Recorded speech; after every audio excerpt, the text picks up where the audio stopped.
कैसे हमारी प्यारे नबी हजरत मोहम्मद सल्लल्लाहु अलैहि वसल्लम ने इस कायनात की सबसे बड़ी सफर 7 आसमानों का सफर एक ही रात में कर लिए थे। ये हमारी नबी की एक ऐसी सफर थी जिसमें साइंस भी यकीन नहीं कर सकता, क्योंकि एक ही रात में 7 आसमानों का सफर करना ये कोई आम बात नहीं है। लेकिन ऐसा ही सच में हुआ था। खाली 7 आसमानों का ही नहीं, उसी सफर के दौरान हमारे नबी इस कायनात की मालिक अल्लाह पाक से भी मिले थे।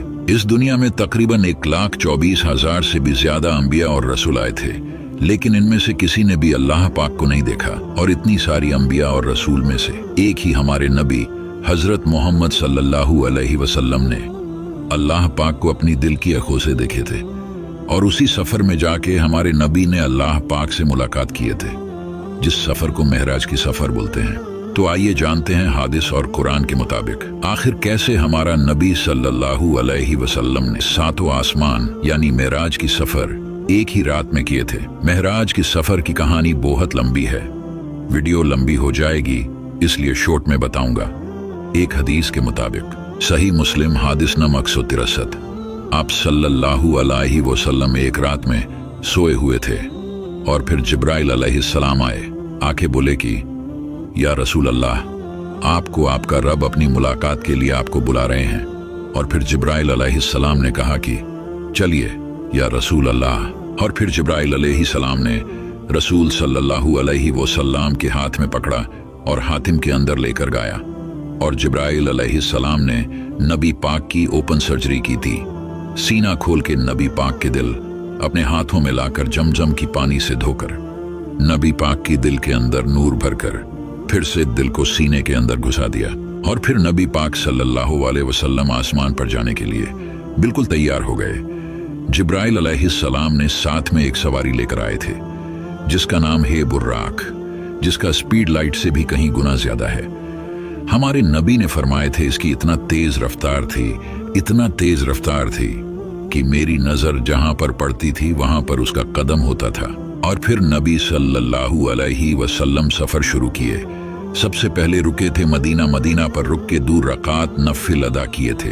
2 रकात नफिल अदा करके फिर सफर शुरू किए और जाकर मस्जिदुल अक्सा में रुके थे। और फिर यहीं से उनका शुरू होता है आसमानी सफर, जिसका नाम है महराज के सफर।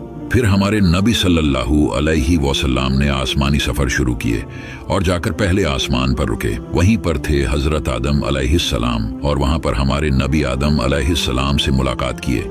और फिर पहले आसमान से रवाना हुए और दूसरा आसमान में आकर रुके। ये सब पहले आसमान से दूसरा आसमान का सफर एक पलकों में हुए थे। और फिर हमारे नबी दूसरा आसमान पर जब पहुंचे वहां पर हजरत ईसा अलैहिस्सलाम और हजरत याहिया अलैहिस्सलाम थे। और फिर तीसरा आसमान, वहां पर थे हजरत यूसुफ अलैहिस्सलाम। और फिर चौथा आसमान, वहां पर थे हजरत इदरीस अलैहिस्सलाम। और फिर 5वां आसमान, वहां पर थे हजरत हारून अलैहिस्सलाम। हजरत हारून अलैहिस्सलाम हजरत मूसा अलैहिस्सलाम के बड़े भाई थे। और फिर 6वें आसमान, वहां पर थे हजरत मूसा अलैहिस्सलाम। और फिर 7वां आसमान, वहां पर थे हजरत इब्राहिम अलैहिस्सलाम। एक रिवायत में आता है कि वहां पर हजरत इब्राहिम अलैहिस्सलाम खड़े थे और इस्तकबाल किए थे। और दूसरी रिवायत में आता है कि वहां पर बैतुल मामूर के साथ टेक लगाकर इब्राहिम अली सलाम बैठे हुए थे। और बैतुल मामूर की चारों तरफ फरिश्ते तवाफ कर रहे थे। हमारे काबा की सीधा ऊपर 7वें आसमान पर एक दूसरा भी काबा है, उसको बैतुल मामूर कहा जाता है। और ये जो पहले आसमान से 7वां आसमान तक हमारे नबी सल्लल्लाहु अलैहि वसल्लम के साथ जितने भी अंबिया मिले, सारे अंबियाओं के साथ बातचीत हुआ, सलाम कलाम हुआ था। और फिर हमारे नबी 7वां आसमान से सफर शुरू किए जाकर सीधा सिदरतुल मुंतहा पर पहुंचे, जहां पर इस कायनात के बॉर्डर। और सिदरतुल मुंतहा पर जाने के बाद हजरत जिब्राइल अलैहिस्सलाम अटक गए हैं, रुक गए। और जिब्राइल अलैहिस्सलाम ने फरमाया कि या अल्लाह के नबी, इससे आगे मैं नहीं जा सकता। अगर इससे आगे जाऊंगा तो मैं जल के राख हो जाऊंगा।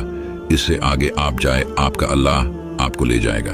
और फिर नबी सल्लल्लाहु अलैहि वसल्लम सिदरतुल मुंतहा से सफर शुरू किया और यहां से लेकर अल्लाह की आर्श तक हमारे नबी सल्लल्लाहु अलैहि वसल्लम कैसे पहुंचे, ये सिर्फ हमारे नबी और अल्लाह पाक जानते हैं और दूसरा कोई नहीं जानता है। जब हमारे नबी अल्लाह के आर्श तक पहुंचे तब अल्लाह की आर्श झूम रहे थे। और यही थी हमारे नबी हजरत मोहम्मद सल्लल्लाहु अलैहि वसल्लम के मेराज के सफर। और फिर वहां पहुंचने के बाद क्या हुआ, नबी सल्लल्लाहु अलैहि वसल्लम वहां पर क्यों गए थे, अल्लाह पाक ने नबी सल्लल्लाहु अलैहि वसल्लम को क्यों बुलाए थे, और मेराज की सफर करने के बाद जब हमारे नबी वापस आए तब दुनिया में क्या हुआ था, अगले वीडियो में बात करेंगे। वीडियो को शेयर करके दुनिया की हर मुसलमान के पास पहुंचा दीजिएगा। और ऐसा ही इस्लामिक वीडियो पाने के लिए हमारे इस्लामिक दुनिया चैनल को फॉलो करके हमारे साथ जुड़ा रहिएगा। आमीन।